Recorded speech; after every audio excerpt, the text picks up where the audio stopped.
On va travailler aussi notre jardin, notre balcon. Vous avez des plantes chez vous, Hélène? Oui, un petit peu, oui. Ouais, on va aller en pleine terre. Allez, dans le jardin de France 3, ce matin, rejoindre Nicolas, le jardinier, parce qu'on le disait, à l'automne, normalement, tout bois prend racine. C'est la Sainte-Catherine bientôt. Déjà, est-ce que c'est vrai, Nicolas? C'est ce qui se dit, mais bon... Ah ouais, non, mais si vous commencez comme ça, déjà, bon, ok. Non, en fait, on a, en gros, pour planter les différentes plantes, on va avoir en gros du 15 octobre à fin mars pour vraiment qu'elles reprennent dans de bonnes conditions. Ça ne s'arrête pas uniquement au 25 novembre. D'accord, vous nous avez amené des pots, des racines, des mottes. Expliquez-moi ce qu'il y a là. Donc là, on a donc différents types de plantes qu'on va donc trouver à l'automne. Donc bon, le plus commun, c'est donc la plante en pot.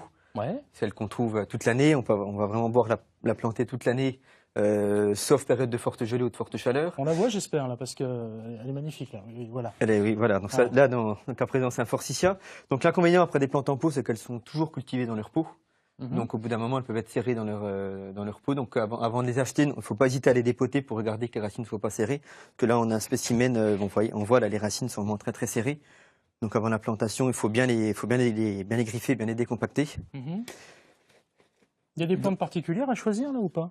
Non, après, on va adapter les plantes un petit peu en fonction de la dimension de son jardin. Donc, il ne faut pas hésiter à bien se renseigner avant, parce que si on a un petit jardin, on ne va pas mettre une plante qui va monter à 10 ou 20 mètres de haut. Donc, il faut bien adapter en fonction de la dimension, de l'espace qui lui est réservé. Alors, je disais, pot, racines, mottes, donc ensuite, qu'est-ce que vous nous conseillez? On a donc les plantes en motte. Donc, les plantes en motte, le gros avantage, c'est qu'elles vont être cultivées en pleine terre. Donc on va donc les arracher, on va donc les habiller. Une fois qu'on a fait la motte, on va donc l'habiller d'une tontine. Une tontine pour éviter que Une tontine. Une tontine. C'est une tontine en toile de jute. Ouais, vous avez de la chance, on n'a pas notre notaire aujourd'hui, parce que je pense que c'est pas la même chose la tontine chez le notaire. Ok. Voilà, donc ça on peut donc habiller toute la motte de terre pour éviter que Pourquoi? C'est surtout pour bien maintenir la motte. Donc là l'avantage, donc comme je le disais, elles sont donc cultivées en pleine terre. Donc on aura donc des plantes qui vont donc avoir qui vont bien se développer, qui auront un beau chevelu racinaire. Pas comme les plantes en pot qui vont être serrées dans un pot.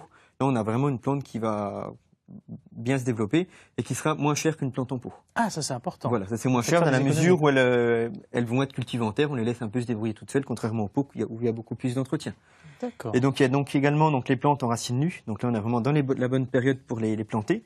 La plante racine nue, elle a un petit peu tendance à faire peur parce que lorsqu'on va sortir une plante comme ça à un jardinier amateur, la première réaction, ça va jamais reprendre, il n'y a pas de terre, ça va jamais reprendre. Attendez, je fais un test avec mes camarades de jeu qui sont derrière. Je fais un test. Si je vous donne ça à planter, qu'est-ce que vous en faites?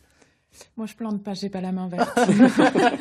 Moi, je coupe, moi, déjà. Bon, d'accord. Alors, il faut tailler également, ça. Alors, Nicolas, responsable spécialiste, le jardinier, qu'est-ce qu'on fait avec ça? Donc là, on va rafraîchir un petit peu les racines. Donc on va les réduire pour bien rééquilibrer le chevelu racinaire.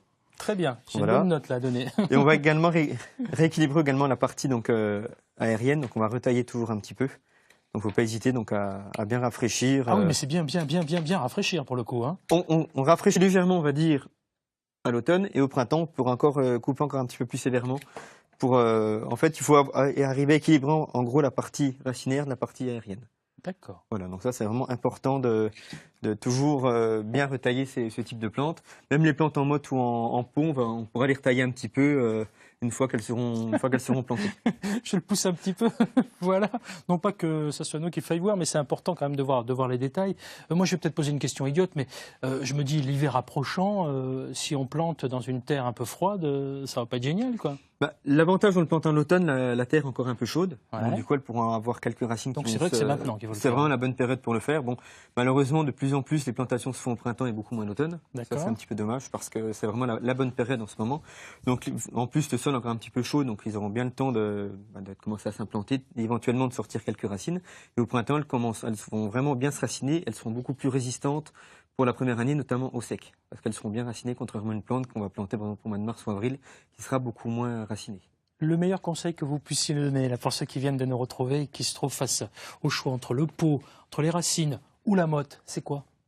On va déjà bien les planter dans de bonnes conditions, donc on va faire un bon trou.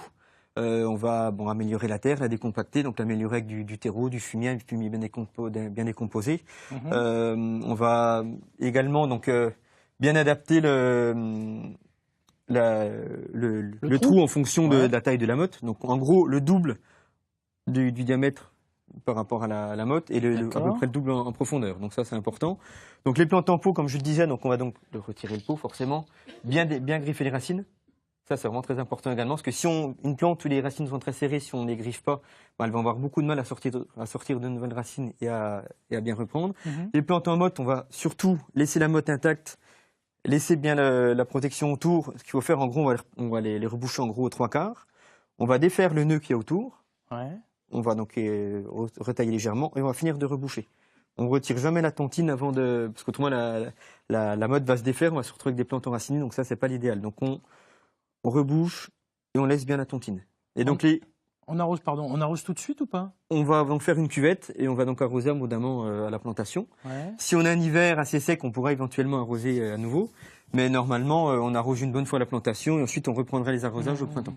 Moi, ce qui me fait peur, voyez-vous, c'est le froid arrivant. Je me dis, s'il n'y a pas un paillage, s'il n'y a pas quelque chose, mon arbuste, ma plante, au secours, merci, c'est terminé, quoi. Je me trompe? Non. Dans l'ensemble, les plantes sont quand même assez résistantes. On peut effectivement mettre un paillage, mettre des feuilles mortes ou de la paille par-dessus pour le premier hiver.